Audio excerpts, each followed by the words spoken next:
SBY bisanya hanya lempar tuduhan tanpa bukti, bikin malu diri sendiri di depan publik. JK nampak tidak lagi punya kekuatan di Golkar. Di P3 pun JK nggak punya teman dekat lagi, sehingga Anies kena blunder. Surya Paloh tidak juga memberikan kepastian soal pencapresan Anies. Katanya iya, terus dibantah. Anies dan pendukungnya udah pada seneng, ternyata kena prank. Yang kena Anies melulu ya, jadi resah deh.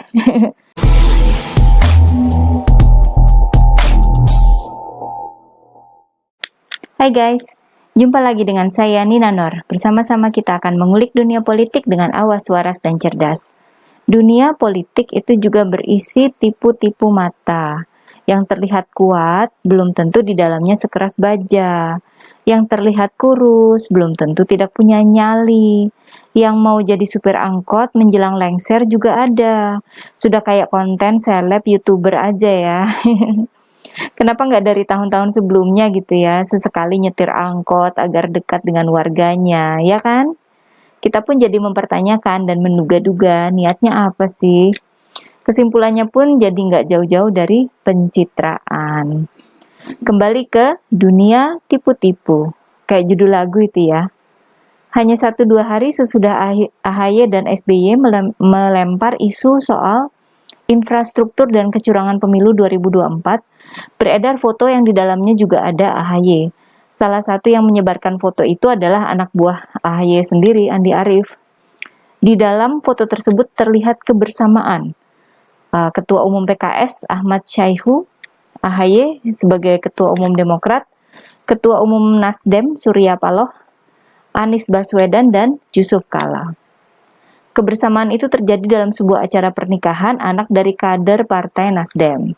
Yang sebenarnya kurang lebih sama ketika dalam momen pernikahan anak Anies, waktu itu kan banyak politisi yang datang karena diundang. Lalu mereka foto-foto bersama. Nah ini sama saja sih ya.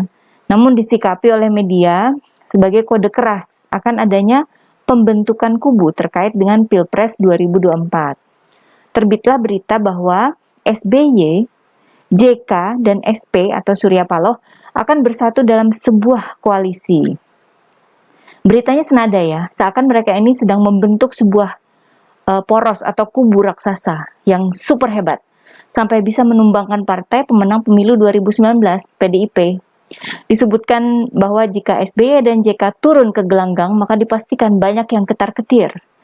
SBY disebut memiliki strategi yang jitu, sementara Surya Paloh disebut memiliki insting politik yang kuat, karena setiap sosok yang didukung hampir selalu sukses.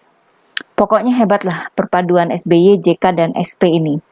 Saya jadi ingat ya ketika Rizik Syihab kembali dari Arab Saudi, yang kedatangannya dipas-paskan lah pada Hari Pahlawan 10 November 2020.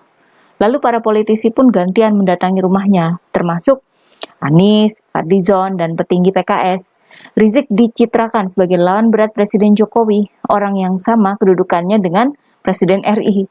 Bahkan waktu itu Rizik menyatakan siap berdialog dengan Presiden Jokowi dengan syarat pemerintah membebaskan Abu Bakar Ba'asyir, Bahar Smith, dan para aktivis yang menurut Rizik dikriminalisasi oleh pemerintah. Gayanya pongah sekali ya. Kedatangan Rizik juga diikuti dengan munculnya analisa soal kelahiran poros baru, Anies, Rizik, JK, yang diyakini akan jadi poros terkuat melawan pemerintahan Presiden Jokowi.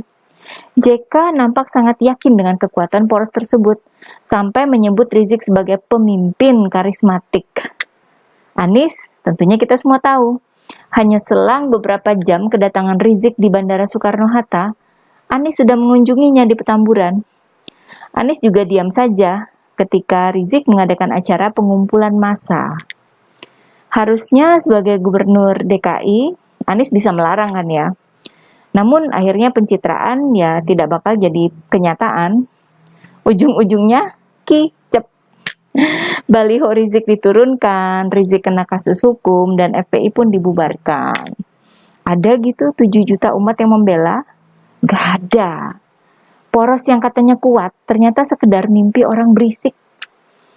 Hiruk-pikuk menyambut koalisi SBY, JK, SP, sepertinya mengalami kondisi serupa ya. Pertama, SBY yang katanya turun gunung, dia melempar isu kecurangan pemilu 2024. Kemudian, malah diklarifikasi oleh juru bicara Demokrat, Herzaki Mahendra Putra, bahwa pernyataan SBY tidak dimaksudkan untuk konsumsi publik, melainkan hanya untuk kader internal. Lalu petinggi Demokrat lainnya, Andi Malarangeng, juga turut berupaya menjelaskan bahwa pernyataan SBY itu adalah sebuah peringatan sekaligus imbauan bagi seluruh masyarakat. Hanya mengingatkan, katanya. Intinya ya keduanya itu mau bilang kalau SBY nggak nuduh siapa-siapa. Masa sih? Sok nuduh tapi begitu dibilang nuduh ngakunya nggak nuduh. Sekedar ingetin aja katanya. Hedeh. Jatuhnya kan kayak pengecut ya. Kemudian Demokrat juga melempar isu soal penjagalan Anies. Yang malah dibantah oleh Nasdem. Isu soal infrastruktur yang dilempar AHY juga ditepis oleh Nasdem. Kalau berkoalisi beneran pasti nggak bantah-bantahan dong ya. Bagaimana dengan JK?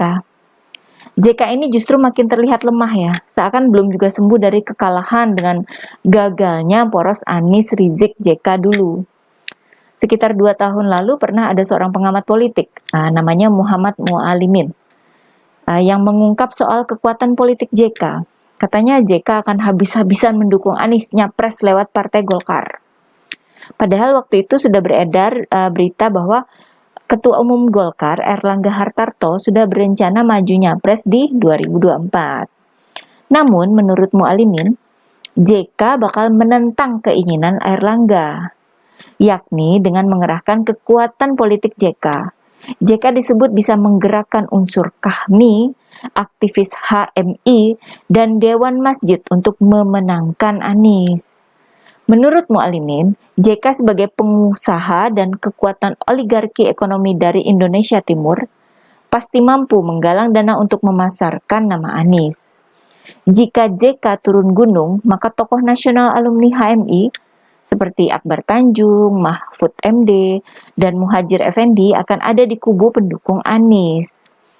Poros yang dimotori JK ini disebut Mualimin sebagai poros Islam, yang akan menarik MUI dan ormas Islam lainnya untuk ikut bergabung sebagai tim sukses. Ya kita memang tidak mengetahui apa yang terjadi di belakang layar. Namun yang pasti, dalam sebuah berita pertanggal 17 September lalu, JK disebut dengan lantang mendukung Erlangga Hartarto jadi Capres 2024. Kok beda ya? Dukungan itu disampaikan JK di sebuah acara silaturahmi nasional di Jakarta. Kok plin-plan ya kayaknya? Namun di tempat lain, saat tampil di channel Karni Ilyas Club, JK menyatakan dukungannya terhadap Anies nyapres karena yakin dengan elektabilitas Anies. JK menyebut Anies diterpa banyak kritik, banyak yang merendahkan Anies. Namun kritik itu malah dapat mendongkrak elektabilitas Anies. Rakyat mendukung orang yang merasa ditekan, kata JK.